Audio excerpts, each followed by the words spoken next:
All Okay. right, everybody. I am so excited because I have Dr. Michelle Tubman here with me today, and she is a phenomenal person doing phenomenal, amazing work. And I really, really, really enjoy what she is teaching in terms of health and intuitive eating, which is exactly what I believe in. And I'm going to just let her take it away and tell you all about her. Take it away, Michelle. Oh, thank you, Zara, so much for having me. I'm thrilled to be a guest on your podcast. And I love telling my story because I think it's a story shared by so many women out there and something that we just don't talk enough about. And so I am a physician, but I'm also a woman. And I am a woman who has struggled with her weight since my teenage years. And, it's really funny. I look back at my photos of myself as a teenager and I think I look freaking fantastic. But at the time, I thought I was overweight, right? And so this is really how I have defined myself for the majority of my adulthood was this woman living in an overweight body. And with that came all of these ideas that I wasn't good enough, that I didn't deserve the things that I wanted, that I was unlovable, that I had no right to be a doctor in a fat body, because who's going to listen to that, right? And I truly believe these things for a very long time. And my life has been really defined by dieting and just moving from one diet to another and one attempt to shrink my body and be that ideal thin person that we're told we need to be healthy and valuable and all of those things within our culture. And I went to medical school a little later than most people. I was 32 years old. And part of my motivation for going to medical school was to understand why I struggled with food so much and to finally find a solution for it. I truly believe that, becoming a doctor and going to medical school would give me the answers that I wanted. And of course, that did not happen. During the stress of medical training and my residency program, my eating became worse. My relationship with food became worse. My relationship with myself just became fraught with angst and anxiety and conflict. And I actually developed a binge eating disorder during my residency training because of all the stress and the pressures that I was under. And so when I finished my medical training and became a practicing doctor, I just had a little bit more space, a little bit more time, a little bit more emotional energy to really take a look at where I was because I found myself unhappy. I wasn't fulfilled in my career as a physician. I didn't feel present in my relationships. And I felt so disconnected, I should say, to myself and my body that I just knew something had to change. Mm. And the irony of this all is I thought, you know what? One more diet, I'll just find the thing that works and lose my weight. And then, suddenly everything is just going to be better. And so I did what doctors do best is I went and got more education. So I did my board exams in obesity medicine.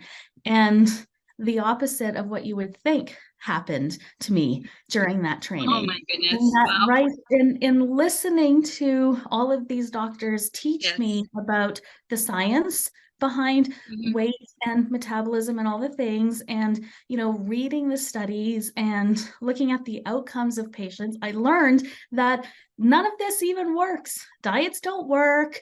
Restricting yourself doesn't work. Punishing hours at the gym, none of it works over the long term, and none of it actually gets you any healthier. And so I felt really defeated. And so I had this moment where I was at a medical conference a number of years ago. And at this conference, they honored a bunch of physicians who hold leadership roles within the medical community. And it's an award I aspire to one day, actually. And I Mhm. watched a number of women cross the stage to receive their award, and I noticed they were all thin. And I was at the conference with my mentor, and I turned to her and I said, did you notice like all of these women are thin? I'll never get this award Oh because my I'm fat. goodness. And she looked at me like I was freaking crazy. right? She didn't notice the body size or shape of anybody on the stage, but I did. And it was in that moment that I realized my focus was Yes. all wrong, that I was focusing entirely on my body and these limiting beliefs I had, that it was preventing me from all of the happiness and accomplishment and everything that I wanted. And so in that moment, I knew something had to change. And so Mm. I found within the medical community, but also within, you know, the community at large, this whole anti-diet culture, focusing on weight inclusivity, understanding from the science and from the experience of my own patients that we can be healthy at any size and shape, and that we can do whatever the heck we want in our here and now Yes. body. We absolutely do not have to lose weight or shrink our body to have the lives that we want. And so that's where I am now, and that's what I'm teaching others as well. I know you are so passionate about the work that you do in this regard. Mhm. Um, ta Share some of the negative beliefs that you've found along the path that have illuminated how your thinking has affected how you treat yourself, your self-worth, Mhm. and your body. Yeah, yeah. So I've done so much work around I know finding you have. these I limiting know. beliefs, and Yeah. like I've got pages and pages of them, but most of them have, you know, a similar theme. One, that I'm not worthy and I'm not lovable, or that I'm not good enough. And another along the lines of, it always comes out as this voice that says, who the heck do you think you are? Like, how do you think that you could actually go to medical school as a fat girl? How do you think you could actually climb Mount Kilimanjaro in this body that you have? Like, it's always these, you know, this same theme. And I believed it for so long, which is the problem, because then I don't do all of these things. It's like, well, maybe that's right. Maybe I can't go hiking in this body. Mm. Maybe I can't go have a beach vacation because everybody else is going to criticize my body just as much as I do. And maybe I shouldn't allow myself to be in photos because I'm not equal. I'm not worthy to everybody else in that photo. I can't stand among them. It's just, I think more than any other thoughts that I have about myself, my thoughts about my body are what have held me back in my Every entire, single time. in my Yeah. entire, with everything. Yeah. Yeah. So you're not alone, by the way. Hmm. There are thousands, if not millions, of women and men who are Hmm. in the same boat with you. Because it's hard. We look at ourselves every single day in the mirror, Hmm. and if we don't accept who we see in the mirror, that's a big problem. That will hold you back. It's like almost, Yes. I was, as you were talking, I was thinking, well, that sounds like, the bully in the playground is attached to you and in your head all the time. Time, You right? live with that bully all the time and it's inside you. How do you deal with that, Michelle? I know you've come a long way on this journey. So Hmm. share with us some of the tools or things that have helped you. Hmm. I think the most important thing for me initially was just the awareness that I was having these thoughts to begin with. And Mm. because I don't think I was actually aware of what was going on in my own mind until I had that aha moment at the conference. And now, of course, I see it everywhere. And we have a term for it. It's called diet culture. And it is a multi-billion dollar industry Industry. in our culture that is telling us through advertisements and social media and school and in our families and even in my medical training that thin is the ideal. Thin is what is attractive. It's what's healthy. It's what we see, you know, in the movies and on TV. Yes, that's right. And so Yeah. we all just grow up in this culture believing that that is how we have to look. And so if you don't look that way, if you don't fit that mold, then we get this idea that we're not measuring up, we're not enough. And you don't Something's wrong. have to be, Yeah, you get and this you, idea that something's wrong right? with you Yeah, because you're yeah. not like everyone else. And so I start I started noticing that bodies are diverse, right? I mean, it doesn't matter what size or shape you are, Yes. all bodies are different and all Yes. bodies are beautiful in their Yeah. own way. And you very rarely find a body that actually fits the ideal picture that we have of how we're supposed to look. Yeah. And so I think starting to pay attention to the diversity of size and shapes out there, and then Yes. also really noticing what you see when you're out, walking in the shopping mall or whatnot, and the bodies you see there versus the bodies you tend to see on On TV and media. movies, Yes. and like see what the discrepancy is there. Uh-huh. Oh, And that's beautiful. I love that. Yes. like that's the first step. Yeah. And then I think the second step is to really start to pay attention to how you're talking to yourself and what you're saying to yourself when you look in the mirror, when you're getting ready and getting dressed in the morning, and really starting to tune into how you're talking to yourself and how you're treating yourself. Because if you are telling yourself that you're not measuring up, there's a good chance you're also treating your body with disrespect because you don't believe that you're worthy of being treated well. Hmm. That's such an important distinction. Thank you for Mhm. sharing that. And I totally agree with you. Awareness is where you start, and then Mhm. observation. And I love what you just said about just watch normal, everyday people at the mall, at the movie theater, wherever have you, like not everyone looks like a movie star or on TV.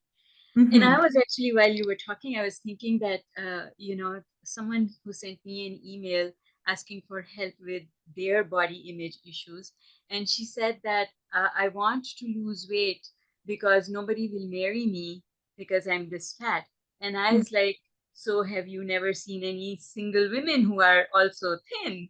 Like, what is the And fat guarantee? women who are happily married, right? Exactly. So there's Oh, no guarantee that you're going to get that thing. Don't make that connection, because then that is going to make you feel inappropriate, and that's going to make you feel bad, and that's another way for you to beat up on yourself, right? right. It's so true. And what I often like to tell people is our body image is actually not connected to how our body looks. Mm, Because, and I have seen this play out so many times that women will lose weight or they'll change their body in some right. way and they still won't like themselves. So Mm, our body image and how we feel about our body comes from a deeper place than simply how we look. And so if you think no one wants to marry you in this body, you're probably going to think no one wants to marry you when you lose your weight as well. And so the work on respecting ourselves and appreciating and loving ourselves has to start right now in the bodies that we have here and now, and not waiting until oh, we've reached whatever perfection we think that we're aiming for. totally, totally. So how does someone who's okay, now I have the awareness. I know that there are different types of bodies, and you can be healthy at any body that looks whatever way it looks. Mhm. But I still don't like myself. What should I do? How do you take people through this process? Right. And so, what I would love to be able to say is that we could just wave a wand or snap our fingers and suddenly have love for Yes. ourselves. But it unfortunately doesn't work that way. It's a process. And I personally, in my own journey, felt that it was easier to start focusing on beauty in other people rather than myself. So I made it a habit to just mentally point out something beautiful in literally every woman I came across in my life. If I was sitting in a restaurant, I would take a moment to just say, oh my gosh, look at her outfit. Oh my gosh, her hair is beautiful. Oh, her eyes are just glorious. And like just in my own mind. And then I was able to transition to slowly starting to give myself compliments when I looked in the mirror. Just starting with little things like, you know what, this manicure really looks nice on me. I'm happy with this. Or I really like my face today as I'm getting ready in the mirror. Mhm, Just finding mhm. one small nice thing to say to myself every day. Yeah. And then I think trying to respect your body or find some gratitude towards it is the next step. So I would thank my body for carrying me like 18,000 steps during my shift at work in the hospital, for example. Or I would lie in bed at night and just thank my body for allowing me to have the fun that I had with my niece and nephew, earlier in the day. And then in terms of the respect, there's a question I always teach the people that I work with, and that is, would this action nourish me or punish me? Will it nourish Mm, my body or punish my body? And why I love this question is because if you do happen to be somebody who has been dieting for years and years or trying to lose weight, you likely have all sorts of food rules going on, in your yes, body saying that, yes, I can't eat flour or sugar, or I only eat low yes, fat. And, sometimes they're so ingrained, we're not even aware that we yes, that's right. have these rules. Yep. And what this means is that we often mistreat our bodies because we have the shoulds and the rules and the guidelines from experts, in our heads. And so if you tune into your body and really ask, is this going to nourish me or punish me? And then do what honors your body.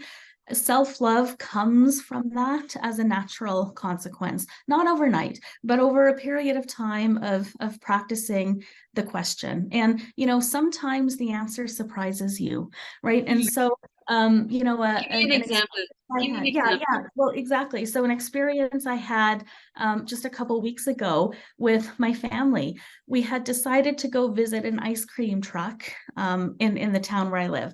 And, I have this that I still have this belief that, eating high fat foods is bad for me. And so my initial instinct was, I'm not going for ice cream.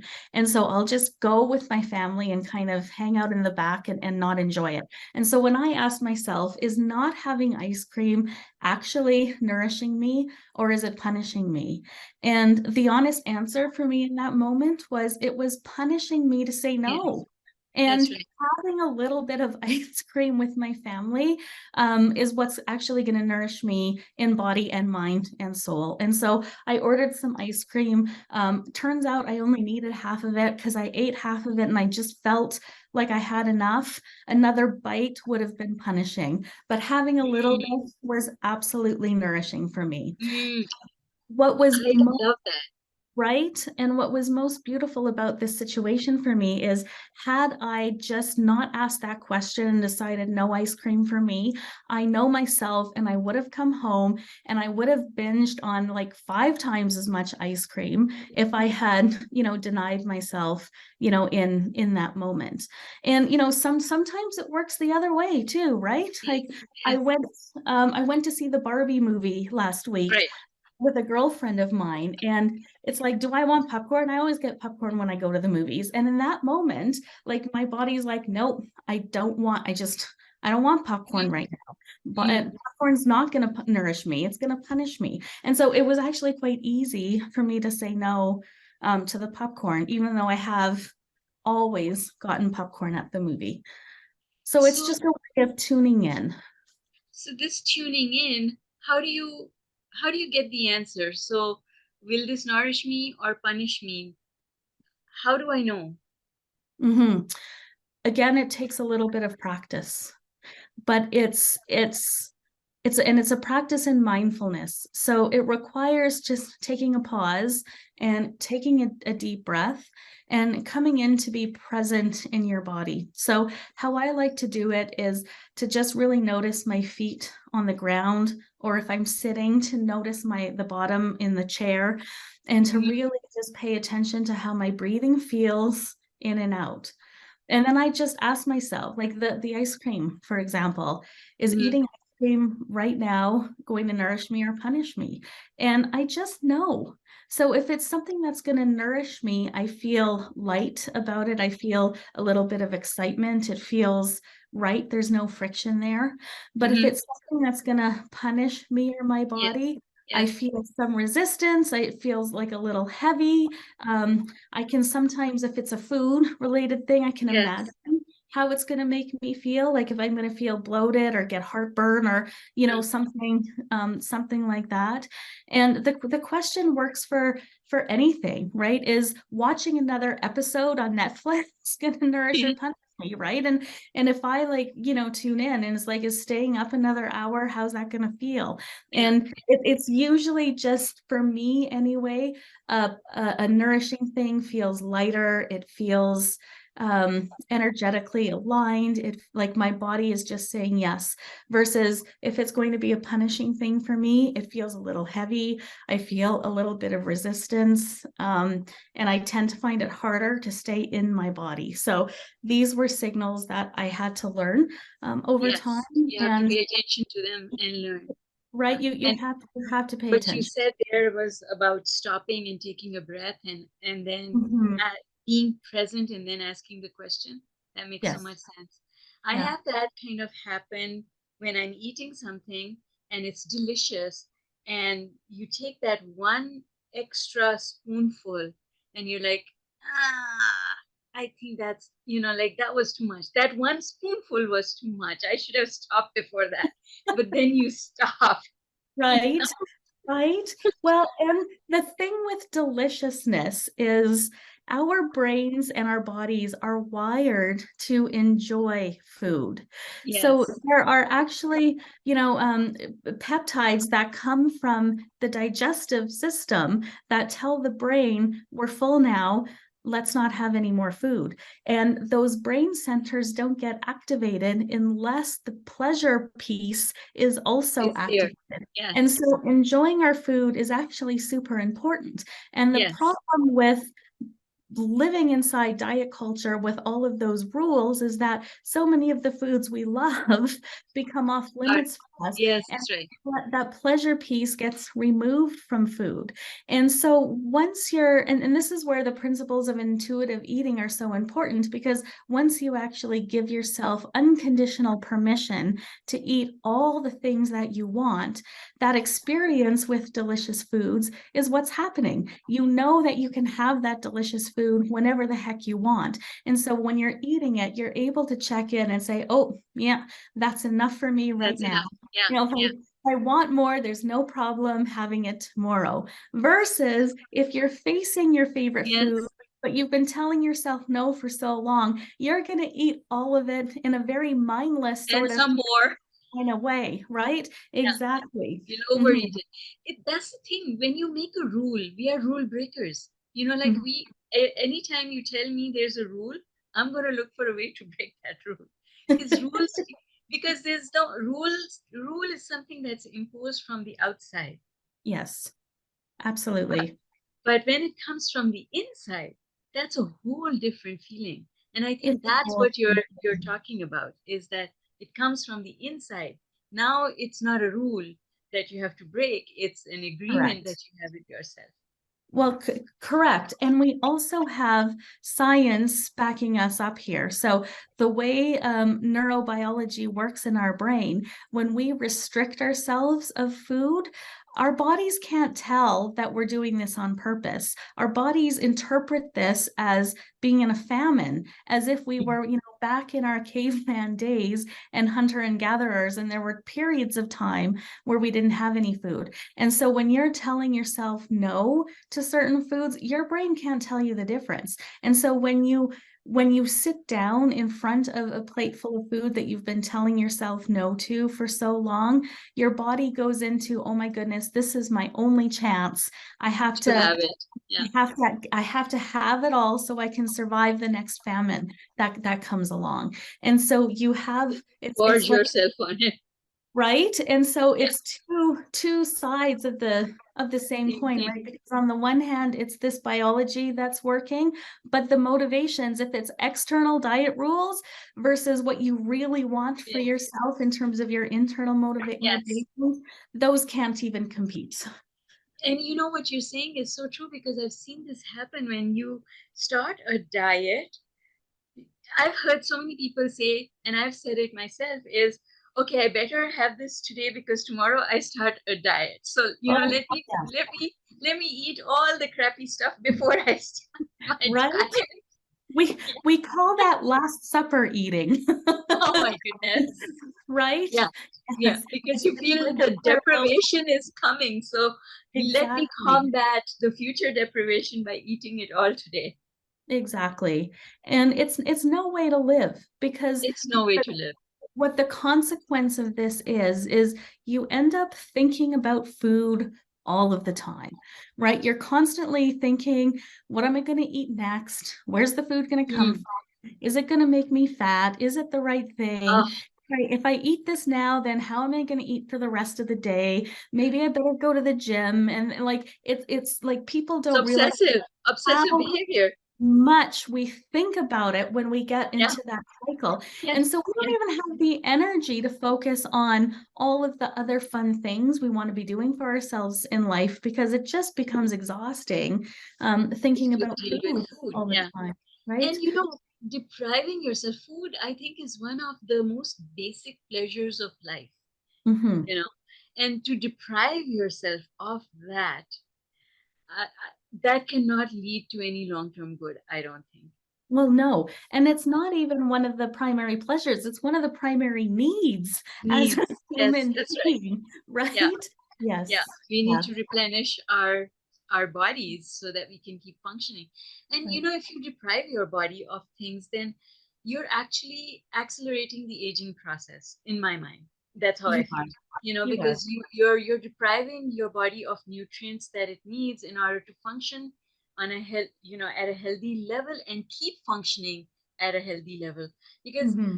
what I've seen happen, and I'm not a doctor, but what I've seen happen is that our bodies compensate if you withdraw something or you add too much of something. Our bodies compensate in some way, but that compensation, if it goes on for a very extended period of time, it's depleting.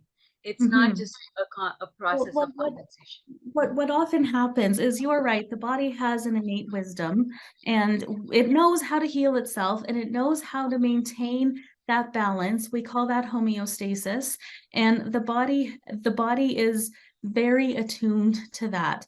And as long as we stay out of the body's way, it will actually keep us at a natural weight. And, just like we've got that internal thermostat that maintains our body Yes, temperature, yes, we have something very similar to yes, weight. If we get out of our own way, the yes, body actually settles into its natural healthy sort of set point for weight. The problem is we also have human brains that can make decisions around food. And so if we're not tuned in to what our yes, body is really asking for yes, in terms of, nutrition and movement and sleep and other healthy behaviors, and we override it by these external rules, we don't hear that wisdom anymore. And so we don't give the body the opportunity to reach that nice homeostatic set point.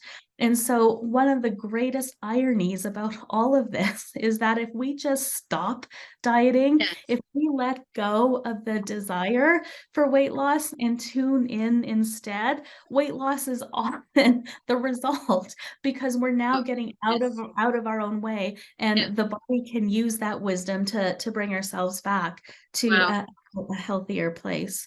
that's amazing. Our body really has innate wisdom that then comes into play. That's amazing. Right. It does. And the beautiful part of all of this is that we can decide to Yes, get out of our own way. We can yes, decide to leave all of that diet stuff behind and, choose instead to focus inwards to learn how to hear our body's signals and to give it what nourishes it rather than what punishes it. And that's how we reconnect. and so, would you say that what is the role of cravings then? I two things I wanted to say. One, I wanted to say everyone has a different ideal body weight in the sense that just because your body doesn't look like someone else's doesn't mean, Mhm. like that might be your equilibrium set point. That's where your body is most comfortable and Mhm. functions perfectly. Yes. So that comparison should be taken out of the equation, I think. that comparison completely needs to go away, Yes. as does labeling in terms of like the BMI or whatever other measures that we like to use as doctors Yes. to Yes. categorize people. Yeah. That all needs to go away, because if Mhm. your blood pressure and your cholesterol and your fasting glucose and all of those things are normal, and you're sleeping well and you have lots of energy and you feel good, it does not matter what weight, How much you weigh? like Yes. what the Exactly. number is on the Yeah. scale, right? The focus needs to shift completely away from that. It's heartening to hear an MD say something like that, Mm-hmm.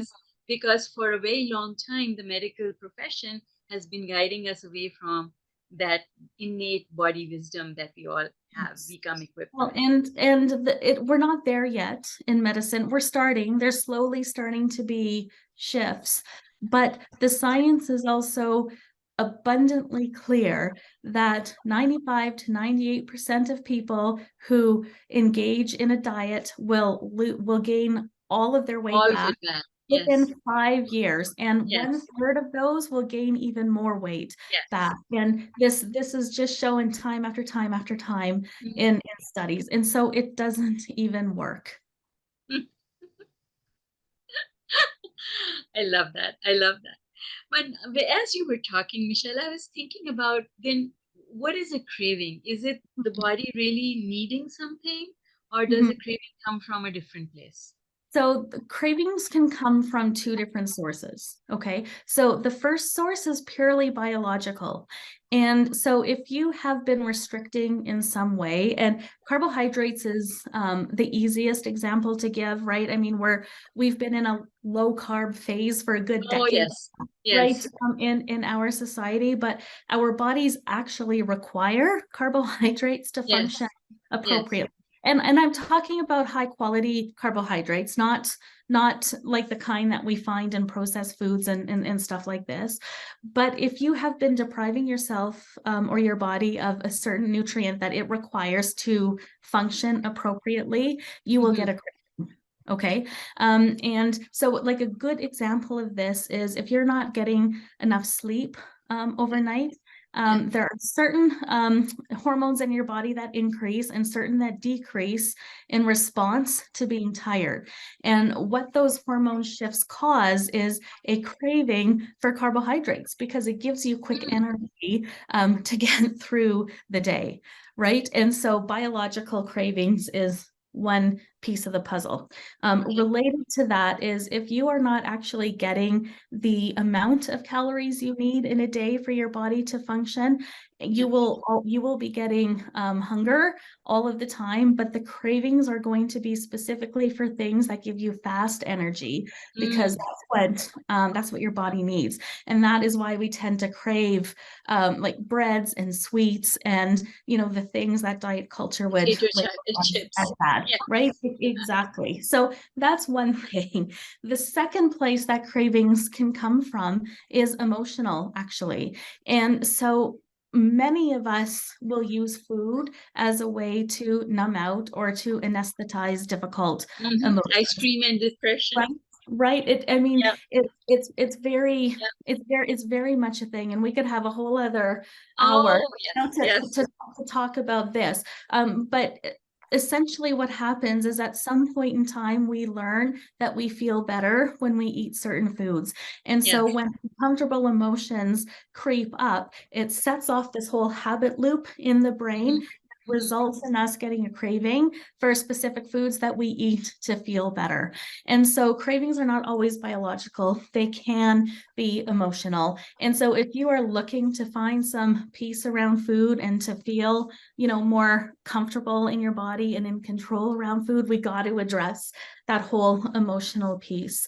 That's what And we call comfort foods, right? I that's want my exactly what comfort. we call it, Yeah. comfort foods. And in my experience working with women Yes. who struggle with emotional eating, it often comes down to two things. One is food has become the major source of pleasure for us in our lives, because Yes. we're putting our needs last and taking care of everybody else, and we have forgotten what it feels like to get pleasure from doing hobbies or spending time with people that fill our cup, right? And so if we're doing a lot of emotional eating, it's often because that emotional cup of ours is not getting filled in other ways. And Mm. that's one thing. And then oh, I just had a mind slip.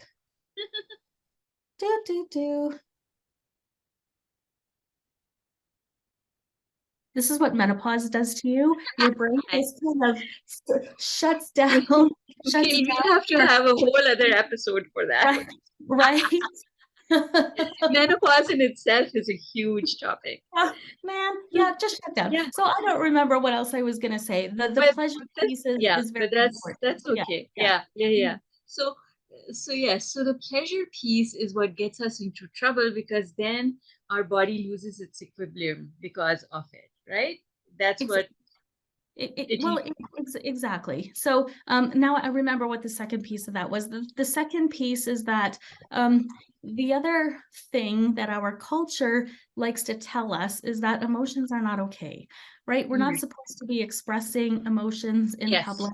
Um, yes, we're supposed to, keep things in, and, especially men, right? They really get the message that, men don't cry and things yeah, like that. yeah. And so many of us grow up not really learning how to process our emotions or how to express our emotions appropriately. And so sometimes it just becomes easier to numb them with food or shopping or alcohol or whatever else, right? Rather than to actually feel those emotions. So there's two things that need to happen here to address that emotional eating piece. One is to really start to find pleasure in other areas of life and really being intentional about filling your cup. And then Mhm. also learning how to understand your emotions and process them and express them in a way that doesn't involve the food. Mm. Yeah, definitely. I agree with you. Holding on to emotions causes all sorts of problems. Mm-hmm. We don't, it's important to learn how to process your emotions and not use Absolutely. food as an excuse. Like we've got these connections. Chocolate. I want these days I want chocolate. Or, like I have to have ice cream to dull the pain of, something that happened in my life. So Right. I totally get it. But one of the things I find, Michelle, is really hard is that so much of our social life revolves around food. Mm-hmm. We meet friends for a meal, we go out for a coffee, or we go out for lunch or dinner or something, and then it's about people watching what you're eating and you watching what they're eating, and it just, I think it plays Yeah. havoc with people's emotions and the way Well, they feel and do things. it really does, and it needs to stop, right? And this is just another victim of diet culture in our Yeah. society, is that we have labeled some foods as good and Yes. other foods as bad. And how dare we eat these bad foods in the presence of other people? Because what the heck are they going to think of us, right? Yes. And this is why the principles of intuitive eating are so important, because if we let go of labeling foods as good or bad and give ourselves permission to eat whatever our body is asking for in the moment, then it does not matter what anybody else orders at the table or what anybody else thinks of you, because you're not eating to impress anybody else. Anybody. Yes. And it's like, if there are some people out there who will say that food is just fuel for your body and that's all it is, and that is 100% not true. There's not a culture on Yeah. earth that does not have a social aspect to Yes. food, right? Exactly. Yeah. Even back in caveman days, eating Yes. as a group was Yeah. always very important. And Yes. That's right. that's, it's I've spoke to countless clients who struggle with eating out with friends or having girls' nights because they are so worried about Mhm. what the judgment will be if they eat, if they order what they really want. But And so conversely, when people are alone, I find also happens to people who are alone, because they tend not to make healthy food choices because they're alone. So what the hell? I'm not going to cook, or I'm not going to go order, or buy Yeah. food. I'll just slap Yeah. butter on a slice of peanut butter and jelly and Hmm. eat Hmm. that, even though I don't want to eat it, but I'm hungry, so I've got to eat something. So I Yes. just eat any old crap that's Yes. available. Well, and so you raise an important point, because when I talk about unconditional permission to eat and Hmm. intuitive eating, what I am not suggesting is that you live on peanut butter and jam and chocolate for the Yes. rest of your life, right? What I mean is we have to tune in and really listen to what our body wants. And the more you do this, the more your body actually wants the more nutritious foods, because that's what it thrives on. Yes, that's right. And, Yeah. and it just means that when you get a craving for chocolate cake, you have the chocolate cake. And then because you're attuned, your body's, natural Yeah. ability to compensate is gonna, make you a little bit less hungry for, the next day or so, right? And you're naturally gonna compensate, and it's never going to be a big deal. But what that means is that we have to actually, along the same time that we're learning these skills, we also have to learn some healthy habits, Mm. right? So we have to learn how to keep our fridge stocked and do grocery shopping on a regular basis, so that the nutritious foods are there when we come home at the end of the day Yeah. and we're hungry, and perhaps doing a little bit of planning ahead of time to have some of the things that you like in the freezer or ready to go. So it's really, I'm not teaching that we should all just let go and eat chocolate for 3 meals a day, No, no, right? I totally get it. I totally So get it. so there needs to be some making changes. And that's when that will this nourish me or punish me question comes back into Really play. helps. Yes.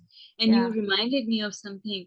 I remember when I was much younger, my mother's generation, I don't know why it happened, but I remember in our community, at least my mother and people her age, her friends and cousins and other family members started having this idea that going to the grocery store should be limited to once a month because it takes up too much time. It's a waste of time. And so I have actually had to train myself out of shopping just Hmm. once a month and going more often because I want fresh produce. Right. Yes. So But I've this, had to work on my habits. yes, right. And it's just another example of how we internalize these rules, right? You Yes. inherited from your mother's generation Yes. this once a month shopping. And like, how many of us grow up, being told that you have to finish everything on your plate, Oh my goodness, yes, right? that's And don't that, throw so, food. Food. My mother right, used to say you're throwing money down. you're That's right. money you're Yeah. throwing in the garbage. Yeah.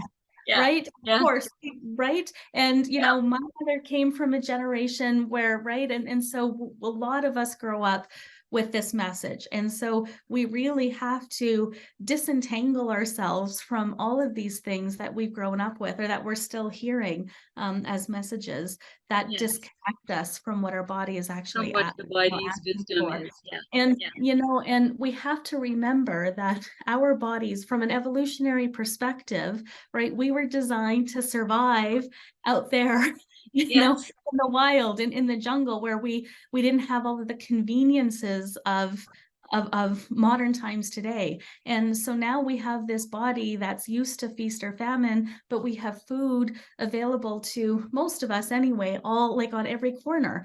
Yes, And that's right. so, Yeah. we really 24 have hours a to, day. Yes. You can go right? shopping at whatever time of day you want to. Yeah. Yes. So it's really no wonder that we're also disconnected from our bodies, From because the wisdom of our we bodies. we Yeah. we we we have an ancient body, kind of, really, that's not adapted to live in this modern world that we have. And so we Mhm. have to be quite intentional about what we do to take care of it. It's interesting you say that, Michelle, and I know we have a time commitment, but I want to ask you this. So, everything evolves.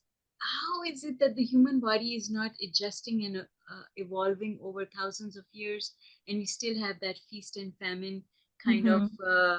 response in our bodies? Shouldn't our Hmm. bodies have evolved and be more Yeah. modernized. It just actually takes a very long time for any species, not just humans, to evolve. And the problem is that our society and the technological advances have Yes. advanced much faster than what our biology can accommodate for. And in fact, we have you can see this modeled out in our brains. So there are parts of our brain that we share with all species, all animals, Mhm, all mammals, mhm, right, on the mhm, planet.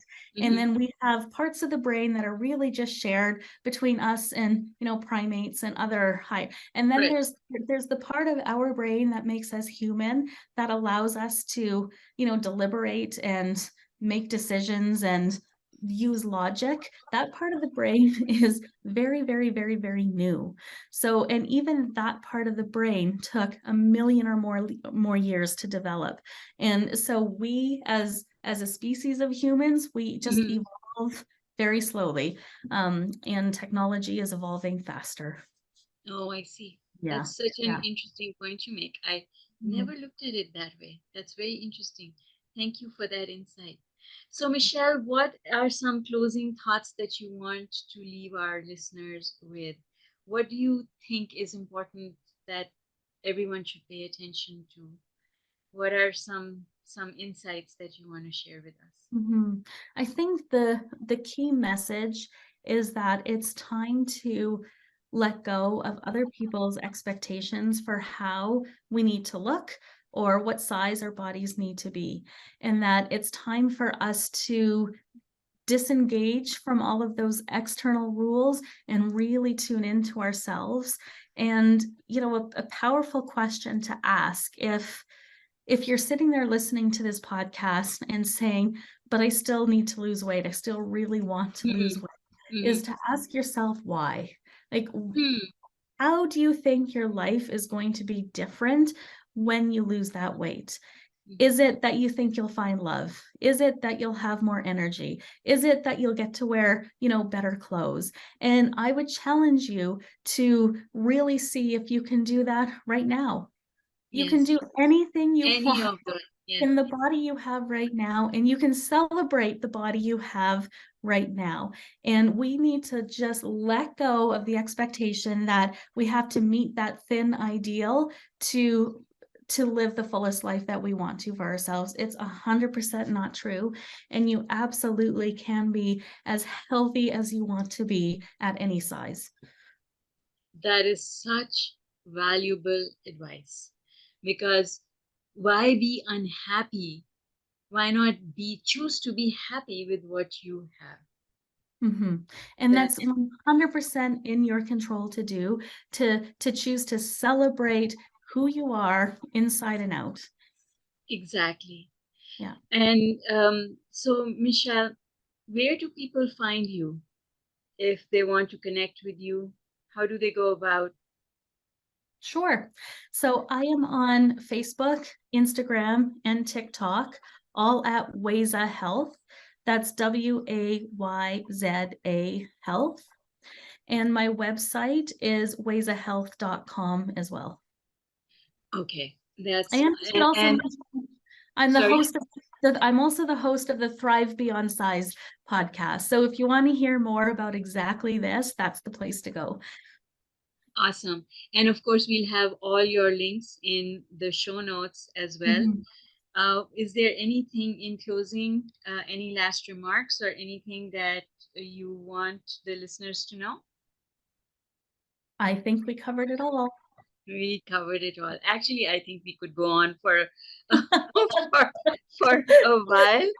I think Um, I think we probably could too. yeah. But thank you so much for sharing all your valuable insights. I really enjoyed this conversation. And I'm sure that a lot of people will want to follow up because everyone wants to be healthy. When Mhm. you are healthy in your body, you just enjoy your day so much more. You get so much more out of every single day. Yeah. So I And think that it's you a goal everyone should have. you know what? And I am the perfect example that this is 100% possible. As somebody who dieted for a good 30 years and avoided photos and all of the things. It's, you know what, I just did this glamour photo shoot half naked just for fun. I enjoyed every single second of it. I can't wait to share the photos. I have never been like my own family doctor asks me how it's possible that my cholesterol could look so good when I'm still overweight by his definition, right? And I have energy coming from all directions and I feel fantastic. And so if I can do that after 30 years of being on that diet roller coaster and Yeah. absolutely hating my body, anybody can. Anybody can. Anybody can. Yeah. Yeah. It takes work, but you can do it. And it's so worth 100%. it. It 100% worth it. Yep. Michelle, thank you so much for sharing all your valuable insights. I really appreciate it. Thank you for being here. Thank you. It's a pleasure.